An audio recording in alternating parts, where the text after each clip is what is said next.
Welcome to Elevated Sports. My name is Kyle Johnson. My name's Billy Mock. And our first topic today. What is it, Billy? We look to the whiteboard. NBA, National Basketball Association. Hey, the trade deadline is approaching.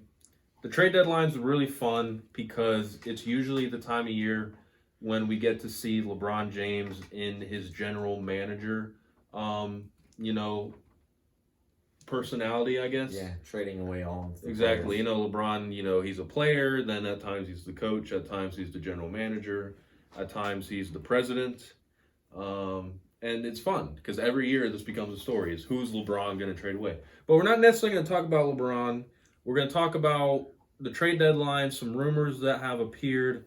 The trade deadline is February 6th, if I think I got that right. So you're seeing some teams making some trades here soon. This is where you start to see the rumors coming up. Just today, the Atlanta Hawks Minnesota Timberwolves made a trade. Atlanta traded away Allen Crabbe for Jeff Teague and Travion Graham. So Jeff Teague making his return to Atlanta. And this move's interesting because it leaves a roster spot open for the Timberwolves. Now, this is interesting, I say, because the Timberwolves are going hard at D'Angelo Russell right now from the Warriors. And we talked about the Warriors recently in a video, and we talked about how, D'Angelo Russell right now really is just playing to increase his trade value. And that's kind of improving right now because the Warriors are very stubborn. And they're asking a lot from Minnesota. So Minnesota already has a roster spot open. And then they're probably going to have to dump off a few players if they're going to get Russell. Which I think D'Angelo Russell will be a good fit for Minnesota, with Jeff Teague out. I think, that's a team that D'Angelo Russell can lead as a point guard. But in my mind, if I'm D'Angelo Russell, I really want to, stick at a spot. Like you're with the Lakers, and then you went to Brooklyn. Right. Now you're with the Warriors. Like he's kind of settled down. Yeah, he's kind of been a journeyman, and he's the type of point guard that I could see being a franchise guy. And if Minnesota wants to make that move, that's D'Angelo Russell. He's gonna want to stick there, and he's gonna be like, hey, here's the deal. If you guys want me, make me your franchise guy. So I don't know exactly what the Warriors are asking for him. But apparently it's a lot. Because like we said, the Warriors are going to try to rebuild for the return of Steph and Clay. And D'Angelo Russell on that team isn't going to necessarily be the best fit for Steph and Clay. So I think the Warriors are going to try to get some big guys, especially a center, maybe another power forward, maybe even another shooter to go, to be a catch and shoot guy with Klay Thompson. So, I mean, you're a Warriors guy. What are you seeing from this? No, I mean, I agree with everything you say.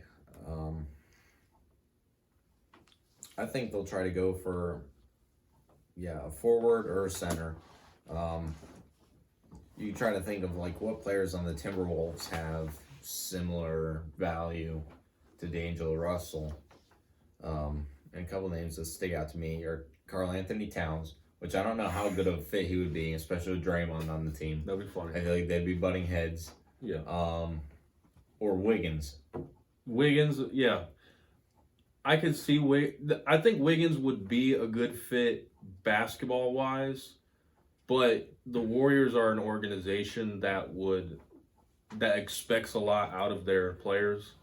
The Timberwolves, not necessarily. I mean, Tom Thibodeau doesn't really, I guess, steward his players very well. I mean, there's the stereotype that he just throws them out there to play 48 minutes a game. That's not what, Andrew Wiggins is going to have a standard if he's going to play for the Warriors. So I could see that from a basketball standpoint. I don't know from, chemistry, franchise standpoint. I don't know if that'll work. And Karl Anthony Towns, I think that would be funny if he goes to the Warriors. It would be funny. I don't know about how funny that would be. It wouldn't be funny for you, but for the rest of the NBA, it would be like that. That's funny. Karl Anthony Towns and Draymond Green on the same team. No, I know. Steph keeps trying to sway my man Giannis to join the Warriors. That's not happening. That is not happening. I said that about Kevin Durant, but that is exactly. not happening. It's gonna happen. It's my dream come true, really. Steph and Giannis on the same team would make me giddy as a schoolgirl. No. I see Giannis being the number one guy on a team for his whole career. And if he goes to that team, nothing about the offense is going to change. Curry is still going to be the ball dominant one. The offense is still going to be an offense that is trying to kick the ball to Clay for a catch and shoot. I just don't know if I see Giannis's game complementing them. And I do. I think it was something the Warriors have been missing, and we're totally off topic right now, but we're going to get into it. I think something the Warriors have been missing is the person that can take the ball to the rim, and that's Giannis. I agree with that. I don't, because Giannis is so ball dominant though. That's the thing is, on the Bucks he leads a team in every category. I don't know if his game's going to be able to adjust if he's not the one with the ball the whole time. That's why I'm not sure if he's going to, when he hits free agency. I don't know if the Warriors are a team he's going to be looking at. I think he's going to be looking at a team similar to the Bucks, where maybe there is another star there, but where he's going to be the one that has the ball. So, right. I don't know.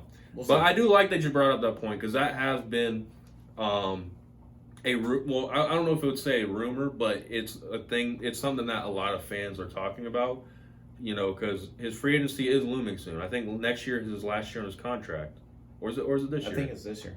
Yeah, so, there is that to talk about. And it plays a role into what happens at the trade deadline. Yeah. Like if the Warriors are expecting to get Giannis, they're not going to trade for somebody to fill his spot. Exactly. Especially somebody who's due a lot of money. And So that's how this is relevant. If you guys thought they're off. No. We're still relevant. Exactly. But that is the thing. If they are to take in D'Angelo Russell, a guy that's not on a huge contract, they would be giving away players that are, dumping off a lot of salary, right, where they can make room for another superstar to bring in. True. In other news, you got OKC, who has been surprising this year. My OKC. Chris Paul playing great, but they are one of the teams that are at the top of the rumors that have said, hey, we're willing to make deals. Anybody, is on the trading block, specifically Steven Adams, which kind of surprises me a little bit, because Steven Adams is really kind of, he's the backbone to the offense, I would say. Even when Westbrook was there, it was a big pick and roll offense. Steven Adams is the type of guy you want for that. When Chris Paul was in Houston, Clint Capella was that guy. Steven Adams and Capella were like the same exact players. And so I see that working, Steven Adams and Chris Paul together. I don't really know where OKC is going to go this trade deadline. Do they give away Adams? Do they even make a deal with Chris Paul? I'm not sure. That will be interesting. And then the Pistons, looking to potentially dump off Andre Drummond. This rumor of them trading Drummond, for the time being has died down, because what happened was they were originally going to make a deal with the Atlanta Hawks for Allen Crabbe. But now that Allen Crabbe got traded off to Minnesota, now they're looking somewhere else to trade Andre Drummond. I think what they're looking for is D'Angelo Russell. The Pistons? Yeah. That's another team I could see D'Angelo Russell going to. Him and Derrick Rose, point guard, shooting guard, I could see that working. I could definitely see that working. That may be what they are trying to do. And then we never know what the Lakers are going to do. Something is going to go down there. It's likely going to be Kyle Kuzma. Because, he's a rising star, but in the long term, I don't think Kuzma's going to want to stay there, because I don't think he's going to want to play in the shadow of LeBron and AD for that long. I think he's going to want to go to another team. So I think they may just try to trade him off now.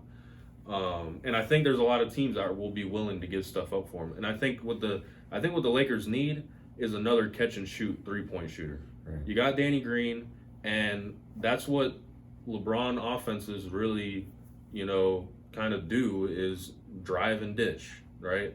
And so I think they're going to be looking for another, spot up 3-point shooter. And I think Kuzma gets traded away. Yeah, I've always said, I've never said it on the show. So if you're like, I've watched every episode, I've never heard you say that. I've said it in my mind. If you have a player and you don't plan on keeping him, try to get something for him. Exactly. Trade him away. Get something, even if it's just a draft pick. That's still an opportunity for your future. Yeah. Anything can happen this trade deadline. Not too many talks that have been, big time, but we'll see what happens. The last thing I want to talk about, Kyrie Irving and the Brooklyn Nets. Kyrie Irving has been an interesting player to follow because when he first broke into the league with Cleveland, I was a huge Kyrie fan. I love Kyrie. He kind of made me like the Cavs. And then when LeBron went back to the Cavs, I was just kind of full on Cleveland, right? But Kyrie was kind of really the first one to pull me in. Great point guard, can handle the ball at, an all-time level, can shoot the ball well. And he's in Brooklyn, right? He had the leadership problems in Boston. Didn't really work out. Boston went another route. Now he's in Brooklyn, right? With KD. KD's injured. Likely to come back next season. Not likely to come back at all this season. But this is also a Brooklyn Nets team that was the 6th seed last year. 6th seed in the East. No Kyrie Irving on this team. This is what Kyrie Irving says the other night after their loss to the Philadelphia 76ers. He says, it's transparent. It's out there. It's glaring. In terms of the pieces that we need in order to be at that next level, I'm going to continue to reiterate it.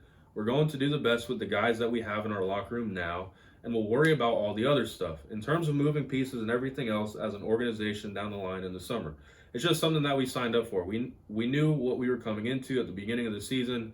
Guys were going down left and right. DeAndre Jordan just got hurt, and then I don't know who else he's talking about right here. We've got complimentary young guys as well that have done a great job over the last 3 years, blah, blah, blah. Okay, so basically he's saying we need to make moves, okay? And here's my question. Kyrie Irving, you chose to go to this Brooklyn Nets team, okay? No, nothing wrong with the decision, right? But this is a Brooklyn Nets team that made the 6th seed last year, not expected to make the 6th seed last year, played very well. You've got a core of, Jared Allen, the Fro Show. Yeah. You've got Spencer Dinwiddie. You got Karis LeVert. You got all these dudes that have been grinding day in and day out and have made this team relevant. And then you step onto the scene and say, this isn't good enough. You're in the prime of your career, Kyrie, and you also have Kevin Durant returning after this season. Do what you can this season with these guys that have been developed by this organization. You could easily be a top 4 seed this year. Obviously, there's the injuries, right? But if Kyrie Irving, if you are the best point guard in the East, you should easily be able to lead this team to the playoffs. Now he's saying, they need one more star to add to this team. Kyrie Irving and Kevin Durant on the same team together next season should at least be a top 2 seed. In my opinion. I think they're a top in the East. I think they are a top 2 seed. Who are you going to get if you and Kevin Durant are both on big contracts and the team is also maybe looking to re-sign some of these other supporting cast members? What do you expect the team to do? Kyrie Irving and Kevin Durant, you have what you need to win. And why are you saying this about your teammates that were here before you? I don't quite understand it. And it's the continued chronicles of Kyrie's lack of leadership. Yep. I think that's what it boils down to. I just don't understand it. So do the Nets listen to him? I'm not sure. I hope not. I don't think they should. I like this Brooklyn Nets team. I do. I really like this team. I don't want to see Kyrie ruin it. That's my spiel for today. Anything else on the NBA right now, Kyle? Anything that's catching your eye? Anything that excites you? I mean, we talked recently about the NBA regular season, how it's a little boring. We're kind of hitting that little lull in the season where really the only thing that's keeping us going is the trade deadline. Yeah.